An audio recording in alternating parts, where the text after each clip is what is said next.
and welcome to the first official side quest. Now, I know we had some previews earlier on, but this has fully funded for the first episode. If you are enjoying these and you want more, we can make them weekly at patreon.com/authorsanddragons. But for now, let's revel in the fact that we've got the ability to do this. I am Drew Hayes. I GM the game and write books such as NPCs, Fred the Vampire Accountant, and Superpowers. With me today are Rick Gualteri, Steve Wetherill, Robert Bevan, and John Hartness. Rick, what do you write? Why don't you? We'll just go down the line. Yeah, I write random stuff. No, I write the Tomba Bill comedy horror series, as well as several other books such as Bigfoot Hunters, Devil Hunters, Get Bent, and hopefully a lot more coming out.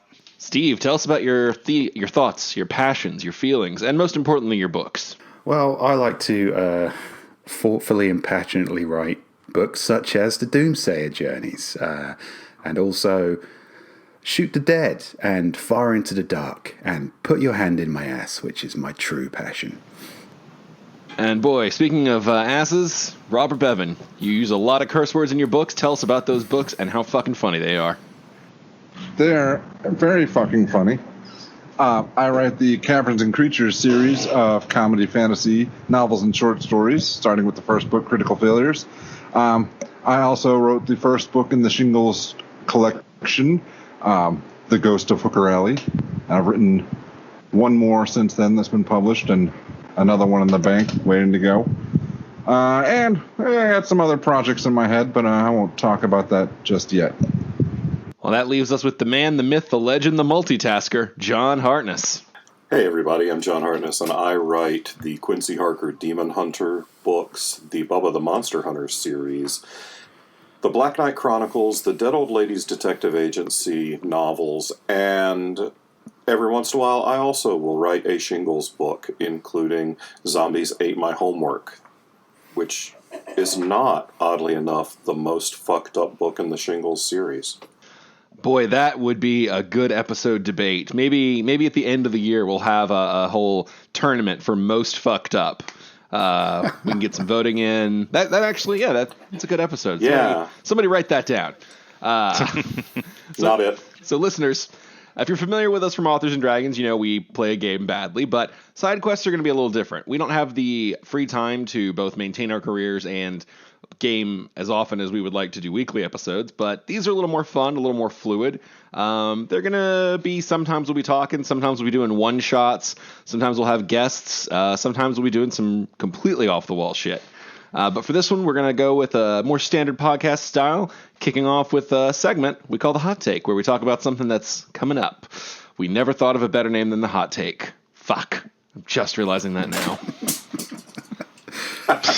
We can dedicate 15 minutes of podcast time to coming up with a better name. Surely that's what the people want to hear. The creative process, that's what they're all about. Oh, bonus action. God damn it, it was right there. Oh man, I was just gonna say new shit, but I forgot we were supposed to be thinking up a better name than Hot Take. Well, we didn't. So today, you said bonus action. Go with bonus action. Yeah, bonus action's fine. Today's bonus action is going to be talking about the Spectacular Spider-Man game that's releasing in a few weeks. Some of us have been looking forward to this for a while, and some of us just learned about it today. So I'm going to throw it to Rick, because he was the other one who jumped up and was like, fuck yeah, when I mentioned this. Well, I got a PS4. I'm waiting for it. I've played some of the other Spider-Man games that came out. I think it was their PS2 games and stuff, and they were a lot of fun. And I mean, the thing is, superhero games are fun, especially when they get the superhero right. I mean, you want to have a challenge, but you want to have that sense that you're just better than everybody else. So it's kind of like an ego trip, coupled with a couple of jumping puzzles and shit. I'm one of the ones who hasn't heard shit about it until today because I don't have a game console since my PS4 shit the bed last year. But god damn, the graphics on this thing look incredible, and it makes me want to go buy a game console again. I was actually confused because I was really excited about the Spider-Man animated movie that's coming out. I think it's like the first one that focuses mainly around Miles Morales, and the animation on that looked shit hot, but you just showed me the trailer for this, and the animation in this video game seems to beat the shit out of the actual Hollywood movie production. Oh, fuck yeah. I don't know if that's just where we are now in terms of movies versus video games. Look out, movies. I think that is where we are now. I mean, it might have been difference in budgets, honestly. Yeah, that's true. This game, I think it's got a lot of fucking money put in it. Well, even that's saying something. If they're plowing money into this, even though equal to or greater than an actual movie. That's the multiverse one, Enter the Spider-Verse or something. Is that going to be theatrical or is that going to be digital? I thought it was theatrical. I think there's a lot of hype about it. I'd be surprised if it wasn't theatrical. I would go to the movie theaters to watch an Enter the Spider-Verse feature. Oh, for sure, yeah. I'm fucking jazzed about it. I mean, is this one going to have Spider-Gwen? Yes. Oh, Spider-Gwen's the shit, man. You know, I'd go see if it was a live action movie, but as a cartoon, like as much as I love, like, you know, some of the DC stuff, I still wait for for Netflix and stuff. I don't know. I guess I've just reached that point, or maybe I'm too old, but more likely I'm just too cheap to pay that amount of money to see a cartoon. So you're just not down with the movie pass system that everybody is milking the shit out of. That everybody was milking the shit out of till it went belly up. I think it's still floundering along right now, like barely but limping. Hang in there, Movie Pass. Yeah. I just go to the movies on Tuesday where it's $6. I might do the AMC pass, honestly, because it's like $20, but you get 3 movies a week, and if I do 2 movies in a month, that fucking has already paid for itself. Yeah. I'll have to see if the Regal Hadley close by has any deals. The problem here is that my wife is out all the time, and like my 2 oldest kids will go with me to the movies, but my youngest one is basically like, you know, it's like, hey, you want to go see Avengers? No. You know? and unfortunately, I probably will get arrested if I leave him home alone. Well, it's more like, hey, you want to lay curled up in the trunk with duct tape over your mouth while the rest of us watch the Avengers? Well, you could do what my dad used to do, which he'd go, oh, do you want to go see this movie that you might want to see? And I go, yeah, let's go do that. I love going to the movies with your dad. And then he'd go, there were no tickets left. You're going to have to see Heat with me, with Robert De Niro. Even though you're only 12 years old, and this obviously does not appeal to you. I just watched that movie. Well, it's a great movie, but it's, you know, there's a surprising lack of humorous cartoon rabbits in that movie. Dad, does this movie actually take place over the course of 9.5 weeks? We'll find out, son. What instinct is basic, Dad? I don't understand. I have a lot of questions, Dad. Yeah, I watched the trailer so that I could participate in this conversation, and it looked really cool, but not cool enough for me to care. I haven't owned a gaming console since the N64, and well, at least not for me. My kids have a whatever the hell they have, and oh man, I kind of miss playing video games, but I just don't have the time. Evan, I got the thing for you, man. Have you seen these? I know about internet porn. Oh, well, never mind. Have you seen the old Super NES emulators? It comes loaded with like 30 games, including old Zelda and Mario Brothers, and it's $60. I just don't have time to play. And another thing about this trailer, it's like this. You know, I think video games have just left me. That doesn't look playable. That looks like, too much going on. I did think that same thing. How can he pull a fucking guy out of a van and wrap him up in webs and swing him around his head? Is that a move? What button combination is that? Well, the Batman Arkham Asylum games did it really well, where it looks really like complex, but you're actually just pushing one button. Yeah. Actually, yeah, Rick raises a good point, because I've played Spider-Man games before, and he's one of the heroes that translates quite well to open world video gaming. But after playing Arkham Asylum, the strong point of that game is every fight is essentially a cutscene, which is activated by, I guess, you pushing the right button at a time, which doesn't sound cool now that I say it out loud. But it's kind of a balletic grace to kind of knowing what move to do at what time, and the whole scene unfolds out before you if you do it correctly. If you don't do it correctly, you get killed, obviously, like most video games. But yeah, it's quite satisfying. It's not, I guess, speaking as an old school gamer, it doesn't have the same impact as, you know, a cross down diagonal punch. Yeah, I launched a fireball at that guy. The thing is, like, yeah, some games still do go that route. Like, I've been playing Dragon Ball Fighter with my oldest, and mostly getting my ass kicked. And it's because, as far as I can tell, with all the buttons, I would need at least 7 fingers on each hand to do this correctly. But from that trailer, either what we're looking at is entirely cutscenes, which even if that's the case, that's still pretty fucking impressive, or we're in a kind of Batman Arkham Asylum situation, which, yeah, I'd definitely buy into. What do you mean by cutscenes? Like, explain that to me. When the video game action stops to show you a video. All right, that's what I thought you meant, because that's kind of what drove me away from gaming a bit in the first place. I remember, what was it, Final Fantasy VII? You made me watch all these fucking videos, and it was like, yeah, it's beautiful, but I don't give a shit. And there's no like way to skip it. And yeah, I'm not giving you a skip button. We spent time on this, damn it. You can watch it 15 times. And I didn't care about raising fucking chocobos, and I hit shit with my sword. I was gonna say, Bevan, I think you would really enjoy the South Park RPG games. Yeah, probably. Just knowing you and your taste in RPGs, because even those have skip buttons. But I mean, I don't need like raunchy humor in my RPG. My favorite one to this day is still the old Dragon Warrior games, where you got the stupid little square guy and 8-bit walking around. Like, yeah, I want a spell called Hurt and a spell called Hurt More. Well, that was one of the appeals of the original Half-Life when it came out, was that there was no cutscenes in the game. You never actually lost control of your character. So the great thing was you could walk into a room and somebody could start monologuing at you, and you could just like lift up your gun and shoot them in the forehead. Oh, hell yeah. Just like in real life. Yeah, the thing about cutscenes, I remember when they started to get really kind of popular during the PlayStation days, because it was really kind of playing to the PlayStation's strength, because they could put a Resident Evil game trailer out with all these cutscenes and technically call it gameplay, because you could push a button at the right time to have the cutscene go one way or the other.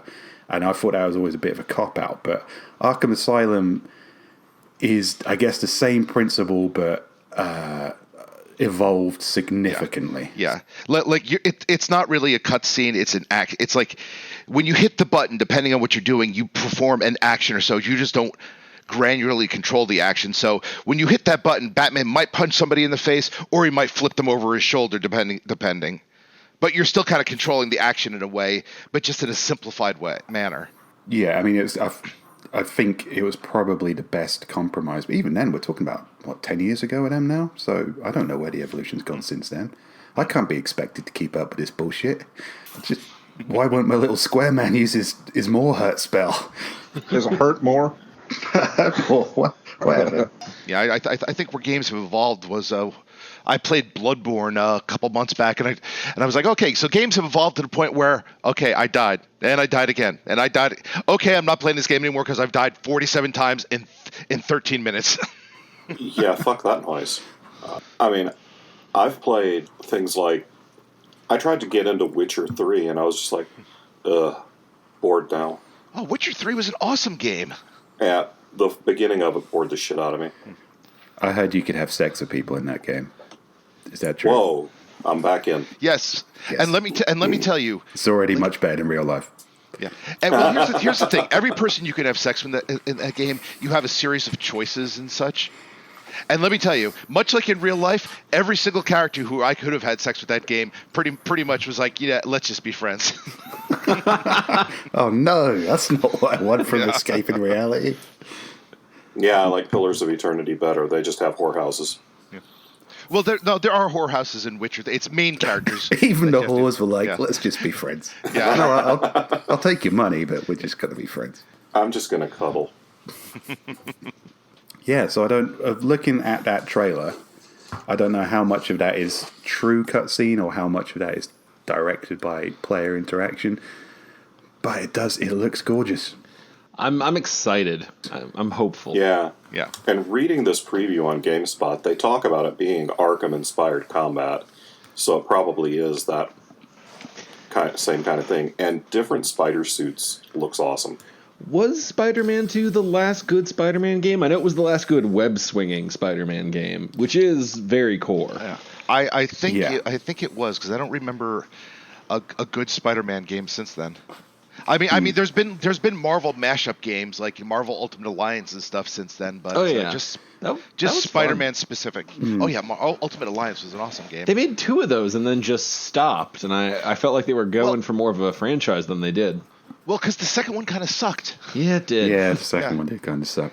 The only thing I didn't like about the first one was I thought if they had done dynamic villains based on your your team, like the only thing I didn't like about the first one was like, okay, maybe I have Captain America and like Black Widow and a bunch of other street level guys, and the first boss is Bullseye, but then I could do a team where I'm like, okay, I'm Thor, the Hulk, the Thing, and Iron Man. Oh, and I'm still fighting Bullseye, a guy who should last about less than 3 seconds against us now.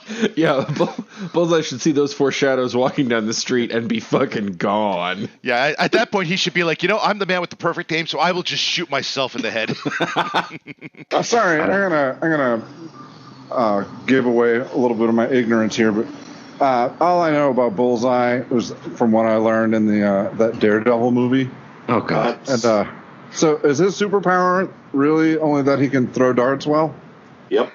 Oh, all right. Yeah. Yes. Okay. Yes, his superpower is he aims really good. He's bad Hawkeye. He's like a master level fighter, but he can also turn anything into a weapon. Oh, all right. Yeah, but when you start off with he's bad Hawkeye, you're like, God damn. I mean, I don't know Hawkeye. Is that the guy with the arrows? Yeah. Yeah. Are those just regular arrows, or do they? Well, some of them explode. He has trick arrows. He has a variety of trick arrows. I've never actually seen like anything except in like previews. Like considering how often Bullseye gets his ass kicked, you think it would just be easier that like I have perfect aim, so you know what I'm gonna do? I'm just gonna hustle people at pool. Yeah. Oh yeah. And I remember from the Daredevil movie, what really set him off was like he said, "You made me miss." That didn't really strike me as like good villain motivation. Yeah. Also, professional dart players are a thing. Yeah. All right. Yeah. He could just make a good living. Yeah. He could just be a psychopathic dart player.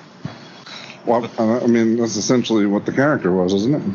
I agree. It's not much of a superpower because he said that you made me miss, but he's probably missed a lot. I mean, I'm sitting here, I'm looking at a cat at the minute, and it's cleaning its arsehole as it does, and I've got a bottle in my hand.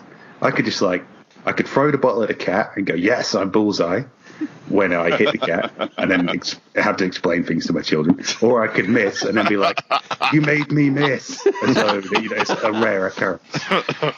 So you're Bullseye either way. And either way, the cat's just going to look at you and go right back to cleaning its asshole. Well, it's still alive, yeah. How big a fucking bottle are you throwing? Well, it's a 500ml bottle. You should see the look the cat's giving me now. It's fucking nuts.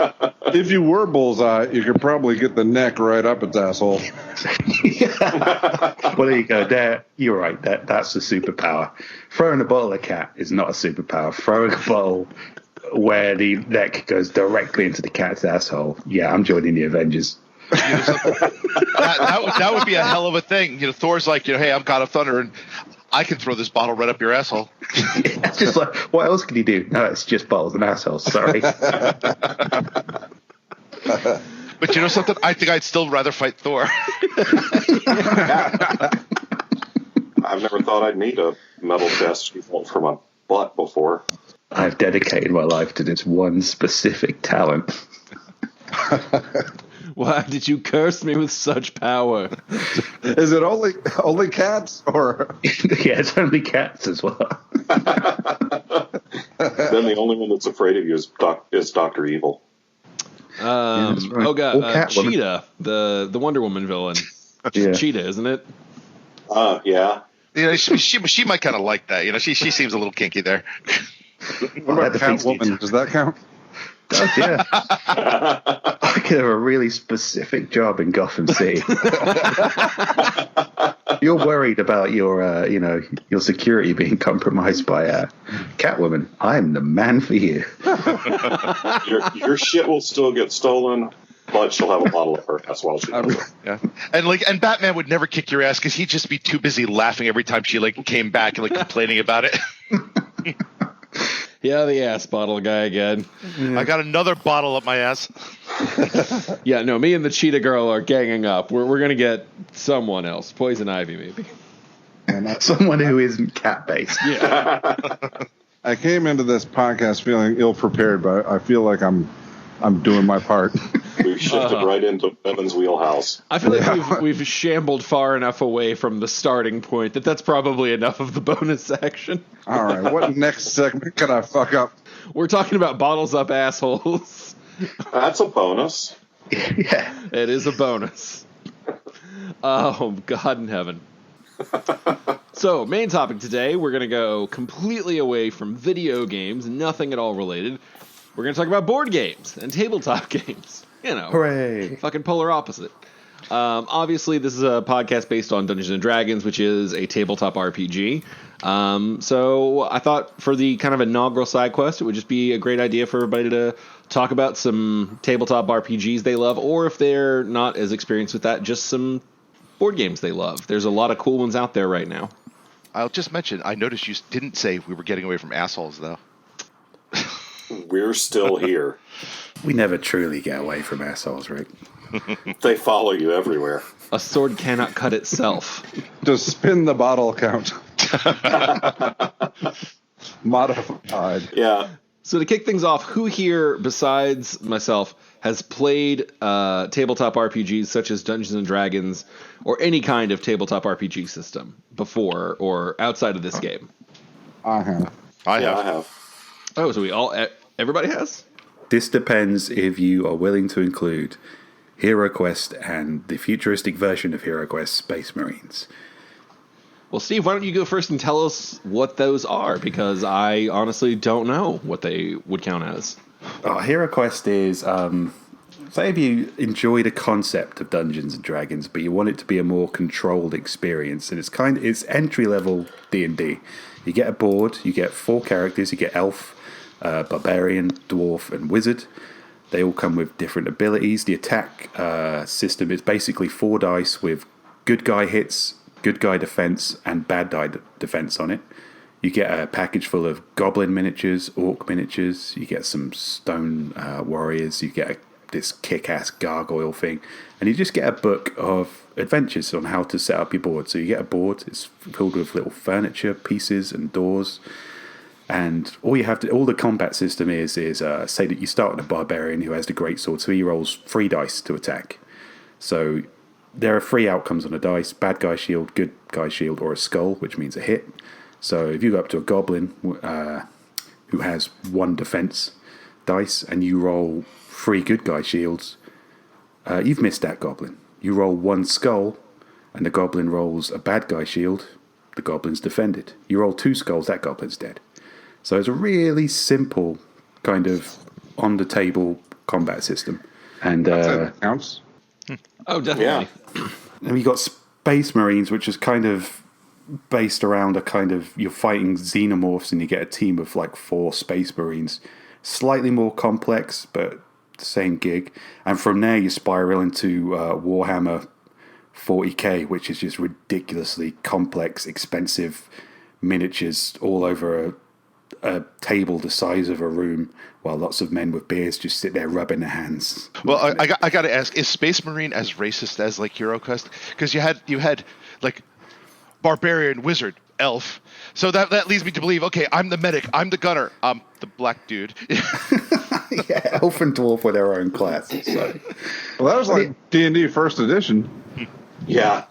Yeah, you had they should have specified. You had human barbarian, human wizard, half elf, I guess, battle mage, and dwarven thief, because he's the guy. The dwarf could disarm traps. He got trap cards as well. So as the DM in this game, and you'd have your little DM shield and your map, and as they moved around the map, you'd reveal more pieces. So it's basically Dungeons and Dragons that required less imagination. And more props. So, fun fact, I was wrong. I have heard of this game. My college roommate used to play it growing up with his family, and that's sort of what got him into D&D. Yeah, it's entry-level D&D. And you can play it because it goes on, you get maybe about 20 missions you can do, and then you get loads of blank pages where it says make your own map. And you can make your own map, you can make your own stories, and you can kind of tinker with the rules. With my family, I buy miniatures from outside the central Hero Quest game that belong to other games and try to incorporate them into the game, make their own kind of stats up. So you can get really proper nerdy with it if you want to. You can get in there. I imagine you could also get like horribly cheap. It's like it's like, oh, I'm playing like Tiamat. Dad, that's a Parcheesi piece.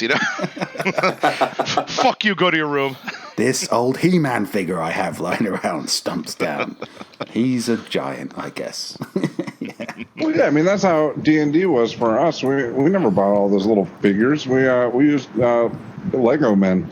We used to use beads that you could buy from a craft store in a big jug, and like different shapes and different colors were different variations of monster. That's really the way I would do it, except that, putting all the little weapons in your Lego guy was fun. Yeah, see, you're denying yourselves the intrinsically satisfying experience of painting up these tiny little men. Well, it was just cheaper, and we were kids. Yeah. I already had the Lego guys. Yeah. And you know what's funny? It's like you can go too far in the one direction. I've actually played with people with the real miniatures, and they get bent out of shape if their miniature doesn't look exactly like their character. Oh God. So no. He's using a longbow. I use a short bow. Who fucking cares? Yeah, I have zero interest in painting miniatures. Ever. Oh yeah, I'm not suited to delicate work like that. Yeah. I'm also really nearsighted, so... Neither am I. My miniatures are painted terribly, but it was a very cathartic experience, painting a lizard man. I just bought a pair of miniatures for the live D&D game that I'm in now because I think it was $6 to get 2 tiefling source warlocks. And they're kind of cool, but they're going to remain base gray forever. Yeah. And the thing about miniatures is, if you've got your board filled with little miniatures and all the little doors and furniture, you feel like an omniscient god. And that's a powerful feeling. There's a Kickstarter going on right now for this giant set of environments. I can't remember what it's called, but it's all... Like Dwarf Forge or something, I think? Yeah. Holy shit. The stuff. It's just the detail. All of it just blows me away. Yeah. I'll admit I am far too lazy for that shit because my real life D&D group, they have a shitload of those 3D things where you can take an hour setting up like a straight corridor. And let me tell you, I love a system like Roll20 because it's basically like click a button, there's a map. Yeah. I just want to get to playing shit. I don't want to take time to build a bunch of shit. That's quite another thing that's quite good about HeroQuest is very easy, basic build. So it does, it's still kind of, you have to use your imagination. It doesn't go out of its way to be overly detailed. You get a few key bits of furniture that would indicate this room has a torture rack in it, it's a dungeon. This room has a bookcase in it, it's a library. It's not incredibly complex. It is very much designed to be kind of entry level. But yeah, Rick, you're right. It was Dwarven Forge. They were looking for $100,000 on Kickstarter, and they've raised $2.25 million. Yeah, I'm not surprised because you show the D&D crowd something like that, and they will throw money at you. And my God, the fucking detail on this stuff is incredible. It really does make me want to spend $500 or $1,000 on this stuff. I'm not going to. Yeah, see, I know even if I spent it, it would still wind up in a box because I'd be like, okay, I have a game tonight. I should set this up, but I'm not going to. That's why I'm not. Who has the space all the time? Well, apparently loads of people because they've got like several £1 million. Joe Manganiello. We are in the wrong game, my friends. Here we are on an audio medium asking people to use their imaginations like a bunch of suckers. We should just be making tiny intrinsic worlds for them to live in. Have you seen the YouTube video of the guy from True Blood, Joe Manganiello, who has this amazing D&D cave as his wine cellar? I bet he's backed this Kickstarter at like the highest fucking level. You know, he's going to have guests around one day, and they'll be like, "You want some wine?" And they'll go, "Oh, I'll get it." And they'll walk down there, and then he'll just back slowly out of his house and never return. Yeah, because there's a fucking mind flayer hanging on his wall. But you know something? Hey, this is merchandising. Like, you know, we can start by designing 3D, like, you know, miniatures of, like, you know, our characters. I have. Just tiny little alternate versions of Klaus. One with his dick out, one with his dick in. Yeah. Little 3D puddles of urine. There's a website where you can go and design your own custom miniature, and they'll 3D print it for you. That sounds awesome. Or they'll cast it in bronze. Let me see if I can find it. I think we have our next Patreon tier here, guys. Here's Silas whipping himself. Here's Silas burning himself. Here's Silas boiling water on his crotch. They're the only free Silas variants you actually need. Yeah. HeroForge.com. And HeroForge.com will make custom miniatures. They start with a base, and then you add the race and customize the head, body, all kinds of shit. I've been on that. I made a little Brandon Firemaster version of that. I think there's a photo of it on the Authors and Dragons website. I may be wrong. Yeah, I've done this several times, and just when I had a spare hour to fuck around. It is enormously satisfying. I will say that. You assholes in your spare hours. Yeah, well, you're the one who had kids, pal. Well, no, I have kids too, but like, you know, I made the like, you know, smart choice of having kids who really don't want to spend time with me. So that's a smart choice, Rick. Yeah, good call, buddy. Just too goddamn loving. Where did I go wrong? Truly the unforgivable sin of fatherhood. This is going to be written on Evan's tombstone. Much beloved father, unfortunately. yeah. Here lies Robert Bear. Why the fuck did I love you all so much? Wasted all of his time with his kids. I could have been playing Spider-Man, but instead I was wasting my time loving you. But speaking of other tabletop games, have any of you guys played Pandemic or any of the expansions to that? No. I have not, so I'm sorry.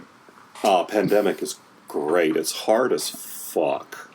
It's a cooperative game where you're basically playing against the game. And it's still, even with 3 people playing against the game, it's really, really hard to win. I'd say probably 60% of the time the players lose because you're trying to stop viral outbreaks around the world. And you draw a character card, and you're some version of a CDC scientist or doctor or, I don't know, assassin, some CDC operative. And there are outbreaks around the world, and you roll dice, and the outbreak gets bigger.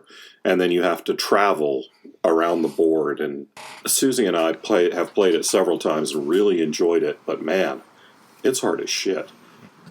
That sounds similar to, I guess, some of the pseudo, like, you know, I guess, like halfway between a board game and kind of like a role-playing game and like a strategy game. Like, I used to play like, you know, like Conquest of the Empire and Axis and Allies.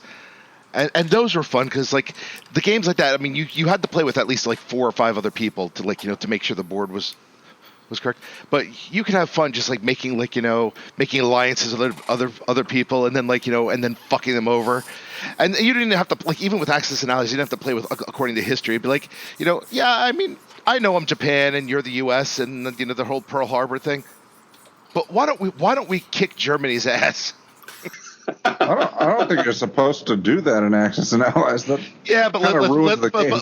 let's face facts. Everybody did. Ever did that. Oh, jeez. I played a lot of Axis and Allies. No. Devin's holding you down on this history. Well, no, just not the history, just the fucking game. No, I don't respect history. Yeah, we have no respect for history. I always kind of figured it was one of those unspoken rules, like free parking and Monopoly. Yeah. I was always kind of a stickler about that too, but no, I wasn't being a stickler. This never ever came up. I mean, it's Axis versus fucking Allies.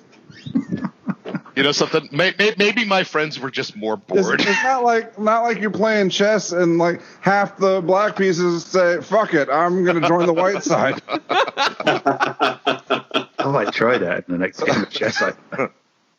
The type of game you guys are talking about with the pandemic, and also another famous one is Elder Sign, is player versus game, and I love those. They're great because it is really fun to be on the same team as your friends instead of against each other. Yeah, you all either win or lose as a group. Yeah, I've never played anything like this. Yeah, I don't know. I guess I just had awful friends. This is continued throughout your life. Look at who you're on a podcast with. Ooh, he's got you there.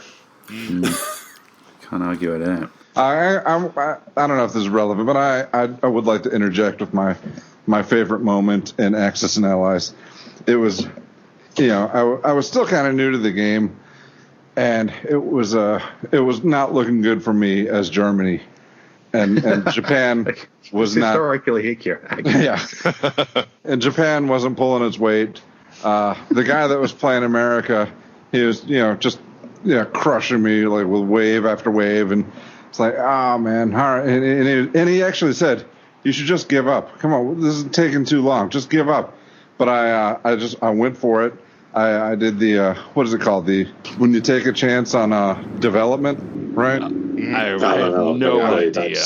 Anyway, so I got it, and then I got heavy bombers, and I just built a bunch of fucking infantry, and every turn I built a couple more bombers, and and heavy bombers are amazing because it's like the nuke essentially. But I eventually beat back America and then started invading, and he got so pissed that he just left. So listen here. Somewhere there's an alternate history with a Robert Bevan with a very short mustache who won World War II. Oh, it was really satisfying. That guy and I aren't friends anymore. That's a hell of a grudge. Well, no, I mean, other things happen, but whatever. All right. Every time he saw him from then on, he painted a tiny mustache. Just to remind him. But it was so satisfying because he kept insisting that I should just give up. Fuck you. You know what? The real Hitler probably was in the same mind frame. Well, I mean, essentially, that's what he did. Yeah, I was going to say, Hitler did commit suicide in a bunker. So imagine. I like this friend sitting here even now bitter, just be like, fuck you, Adolf Bevan. I've never played a kind of players versus games. I think I see the perils of player versus player and things because we bought Zombies, the game for my kid. I say zombies because it's got 3 exclamation marks behind it, so I can't say that normally. And it was a tile-based one, and it's a pretty cool tile system, and it was basically 4 of you have to get to a helicopter.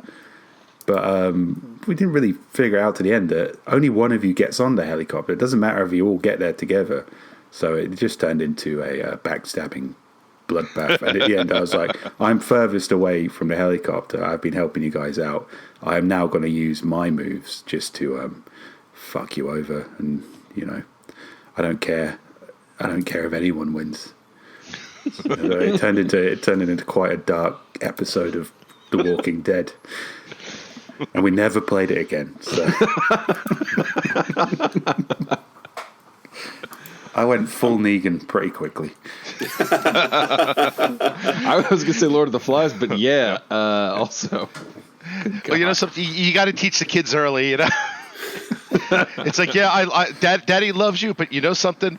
If it comes down to it, I'll take you all with me. Yes, you're getting the baseball bat to the head. Did any of you guys ever play Munchkin? Oh yeah, I love Munchkin, but only with the right people, because some people can get way too into that. So you understood it then. Fuck you talking. I bought it for my family, and we tried to play once, and fuck if any of us know what we're doing. I guess you probably need somebody to coach you through that, or it really is a lot easier to just be like start a game and then just like walk people through each step until they've kind of got it. Yeah. Because my family, it was just us, and none of us got it. So we have a almost new set of Munchkin. We used to play Flux at work on our lunch breaks. We would play Zombie Flux or multiple variations of Flux at work, and that was fun. I don't know what That's Flux the one is. with the rules that constantly change, right? Oh man, that's a good one. You know what I love is one it's great just for really fucking with your friends and I don't know. Some people love this, some people hate it. Sheriff of Nottingham is a lot of fun because the whole game is just lying. You're basically trying to like smuggle shit through like a border checkpoint in Robin Hood times, and you take turns being the Sheriff of Nottingham, and you can like bribe them or you can like convince them, and if they call your bluff and they're wrong, it costs them. It's just a whole fucking game of bluffing and trying to outfox the other players, and I love it because I take to that shit like a fish to water, but it is some friends do not want to play it anymore. The ones who can't lie well are usually not fans. I've been at multiple conventions where groups of authors playing Cards Against Humanity has broken out, and that's always a lot of fun. Yeah, that's nice and simple. Yeah. And a bunch of writers all trying to one-up each other on dick jokes is, well, it's the basis of this podcast. I was about to say, yes. it's literally this. Actually, well, speaking of card games, I was introduced at WivaCon to, and I had never seen it before, but Super Fights. I don't know Super Fights. What's Super Fights is you get 3 character cards and 3 power cards, and the characters can either be superhero. I mean, there's random things on it. You can pick like Living Tribunal, Hulk, or you can pick like a Girl Scout. You get three powers, and you pick one character and one power, and then you pick a random power, and the powers can be either good or bad. And then you have to, your opponent does it, and then you have to argue with your opponent about why your character would beat their character, and then everybody else in the game votes who's the most convincing. So it's pretty much a nerd fight. Yeah, it's somebody's just monetized nerd fighting. That sounds like kind of our the horror podcast we did recently. Yeah. It's actually not that far off. That sounds fair. I enjoy the concept. That would perhaps make a good podcast in itself.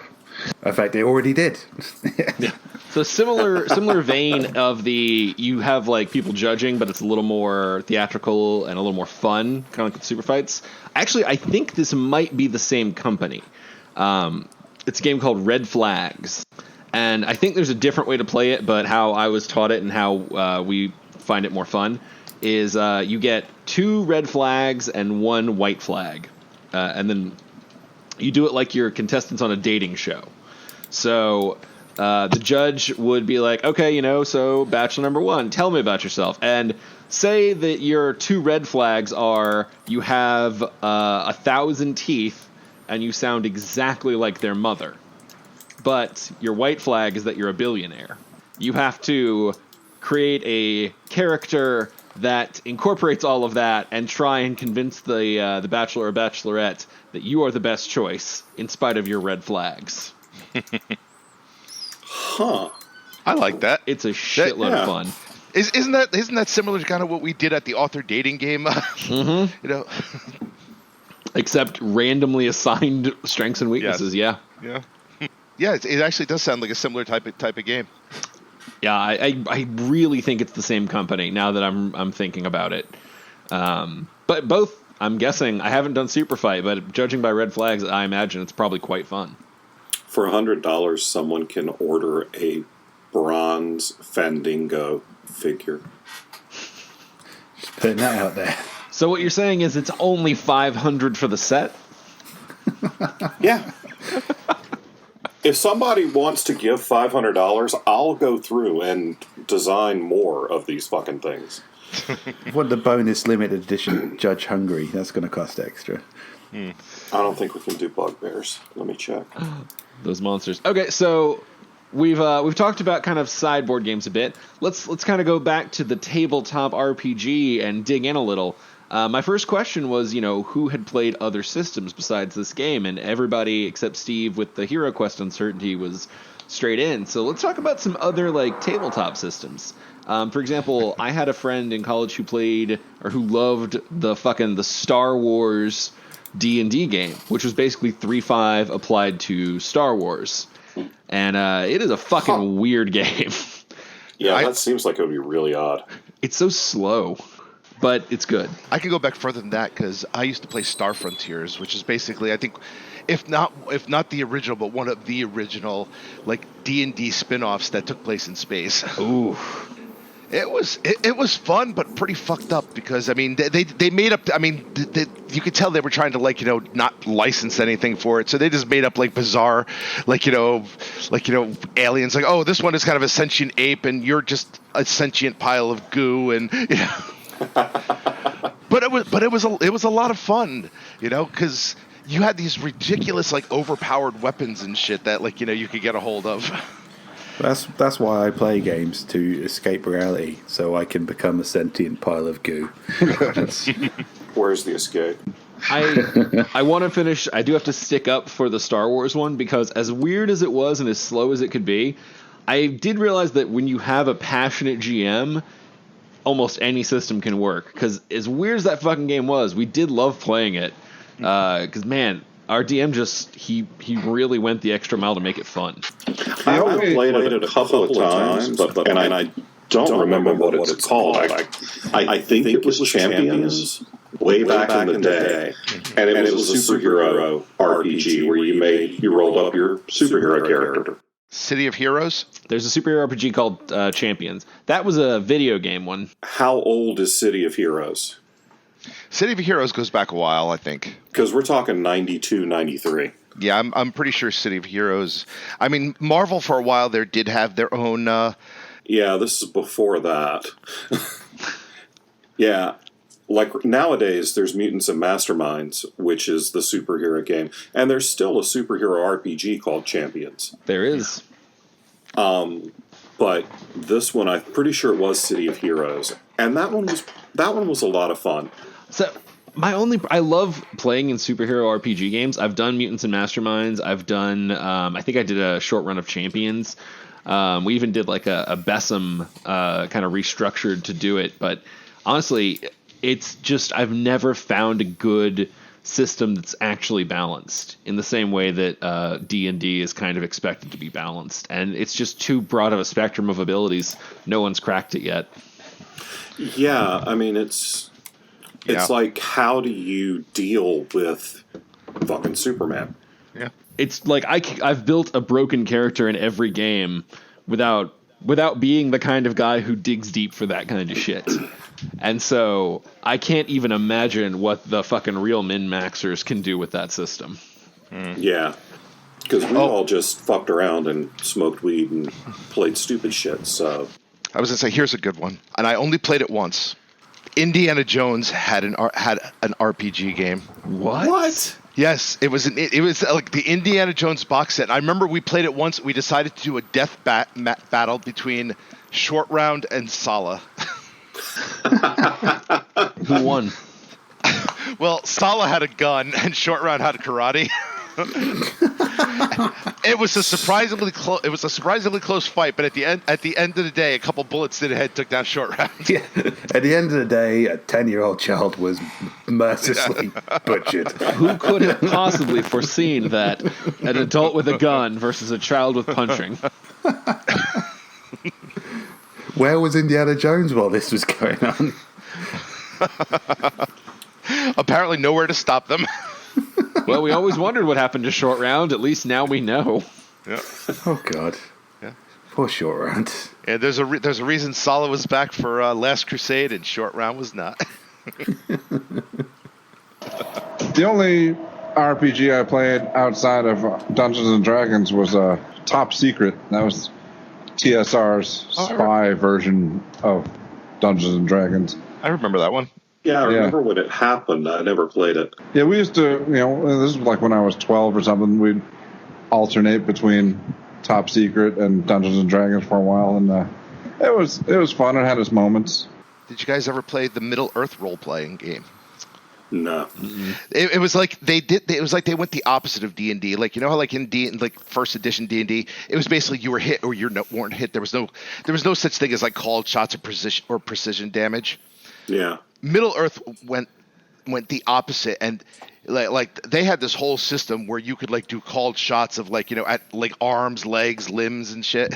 Oh, yeah, Top Secret had that. Yeah. Well, I don't know. I don't remember if you could do called shots or not, but you did roll, and there's a diagram of a body, and you roll to see where you shoot somebody. Oh yeah, I think there's some games that have that as a critical feature. I never really fucked with the Lord of the Rings stuff that much.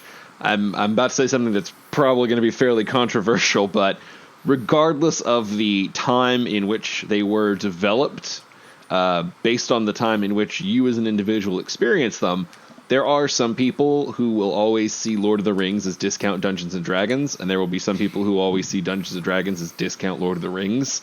I am in the version that sees Lord of the Rings as discount Dungeons & Dragons. Okay.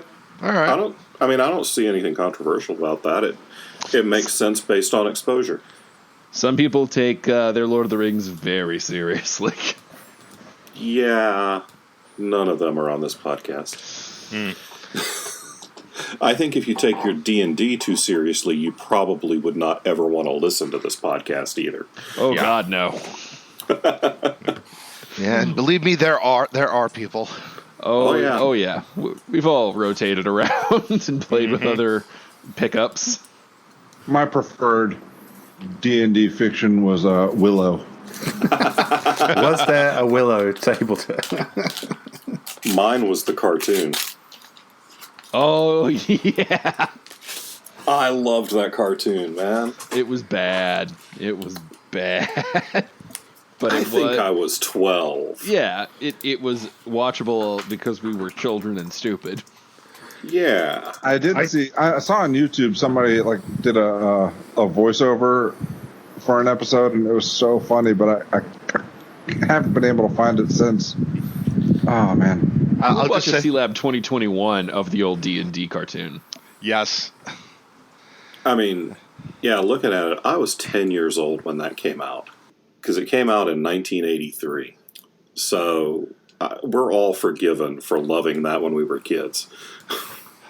I just want to say, everything I learned about D&D, I learned from Jack Chick. And God, was I disappointed when I really played the game. Did you guys see what's that Tom Hanks movie? Where Mazes and Monsters? Yeah. Oh, God, that was depressing. I haven't seen that. I was kind of like I'd recently been introduced to what D&D actually was, rather than being on the periphery of it.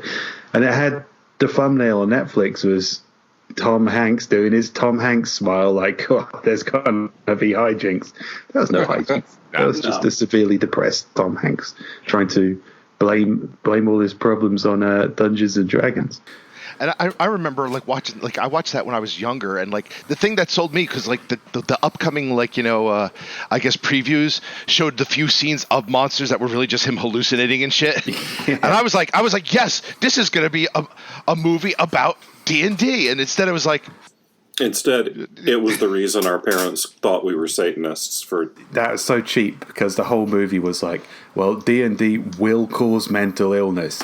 And then in the trailer, check out all these cool fantasy monsters. Man, I remember the first time I like peripherally had an idea of what D&D was. And then I thought it was something that was going to scratch that fantasy itch. I wasn't sure exactly what it was, but I got my mom to buy me the red box set. Yeah. And considering my parents are now, I can't believe they bought that for me anyway. But so yeah, I thought, all right, I'm going to be able to play this alone somehow, and then.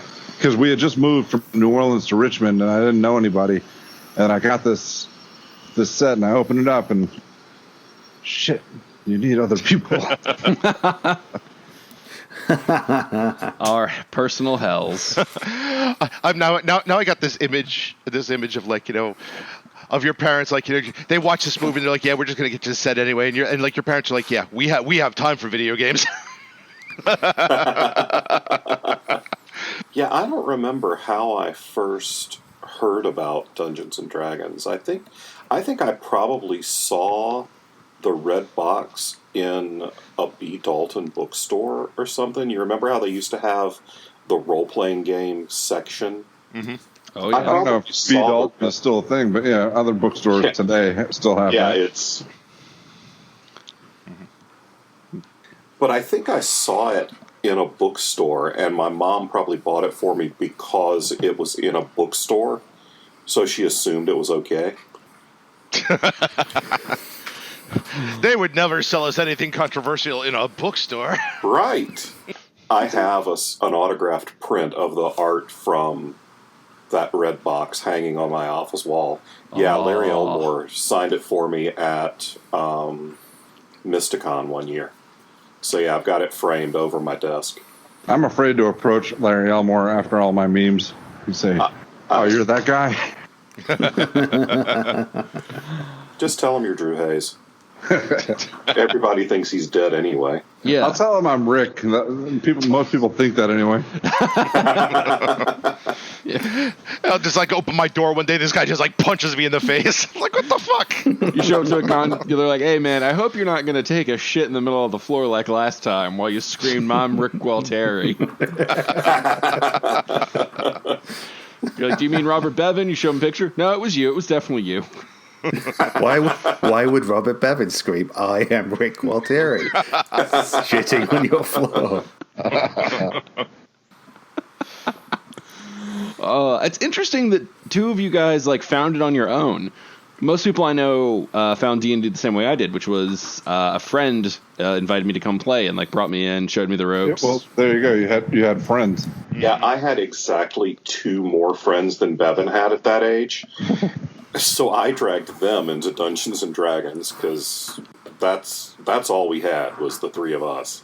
I was stubbornly resistant to it, even though I was clearly enamored with the idea, because I'd go around to people's houses, and I remember going around to someone's house and their brother had this kind of werewolf RPG, and I read the entire book while I was over there, but I had no interest in playing it. And there was this other time where, for reasons that are quite beyond me, the nightclub that my dad run was sent a bunch of D&D promotional packs, and he was just like, What? well, we got them for free, we can give them out. Was that when they had the trading cards? No, it's like a starter set, and it just had a CD with kind of scenarios on it, and like a beginner rule book and scenario, something about gnolls or some shit. I remember reading it, thinking, there are no game pieces in here. Well, no standard drunk's gonna want this bullshit. So I think they're just like stacked up somewhere. I don't think it was till I saw people playing D&D on television when they started doing episodes about people playing D&D. I think there was one on Community that was really cool. There was one on the IT Crowd. And I thought, that could actually be really, really fun. But by that time, I was kind of, again, didn't really have any friends. So I was still completely kind of new to how it actually worked until I started listening to you guys. So. Oh, fuck. If anyone tried to learn how to play D&D listening to us. I do think it would be great if you had a new player who was like, listen, man, I know nothing about this game. They can be like, look, I've got the podcast that is exactly the starting point for you. but what if they pick it up too fast? Not an issue. Yeah. And we've actually gotten questions like, I'm trying to get into D&D. What is your advice? And it's like, why are you asking us? First, have friends. I have to say, though, the guy who's been editing our podcast, he's still got no fucking clue what's going on.